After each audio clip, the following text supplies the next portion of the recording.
Pitch কালারের মধ্যে একটা ড্রেস দেখবো। এটা হচ্ছে পিচ কালারের মধ্যে, খুব সুন্দর। অ্যান্ড আমরা চলে যাচ্ছি আমাদের কামিজের ফ্রন্ট পার্টে। এখানেও ফ্রন্ট ব্যাক স্লিভস হচ্ছে একসাথে দিয়ে দিয়েছে ওরা। অ্যান্ড কামিজের ফ্রন্ট পার্টটা আমি একটু দেখাবো। এই ড্রেসটাও হচ্ছে সেম প্রিন্টের মধ্যে থাকবে, ফ্রন্ট ব্যাক আর স্লিভসের পার্টে সেম প্রিন্ট থাকবে। নেকে একটা সুন্দর এমব্রয়ডারি কাজ আছে, দামানটাও কিন্তু এমব্রয়ডারি কাজ করে দিয়েছে। এটা হলো দামানের পার্টটা।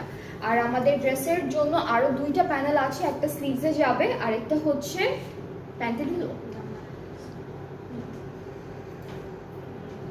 আচ্ছা, এটা দামানে দিতে পারবেন বর্ডারে, অথবা প্যান্টের একটা বর্ডারে দিতে পারবেন। দুপাট্টাটা সেম কালারের মধ্যে থাকছে। দুপাট্টা হচ্ছে শিফনের উপরে, প্রত্যেকটা ড্রেসের সাথে আমরা শিফন দুপাট্টা দিয়েছি। এটা হবে এতটুকু। আচ্ছা, সো এটা থাকবে আমাদের দুপাট্টা শিফনের উপরে সেম কালারের মধ্যে। ট্রাউজারটা হচ্ছে ক্যামব্রিক কটন ডিজিটাল প্রিন্টের মধ্যে থাকছে। সো এই ড্রেসটাও খুবই সুন্দর, খুবই বিউটিফুল। যার যার পছন্দ হয়ে যাবে পেজে নক করে ফেলবেন। সবগুলো ড্রেসই সুন্দর। আজকাল প্রত্যেকটা ড্রেসের প্রাইসও কিন্তু একদম এক থাকছে, রিজনেবল একটা প্রাইসের মধ্যে থাকছে, যেটা হচ্ছে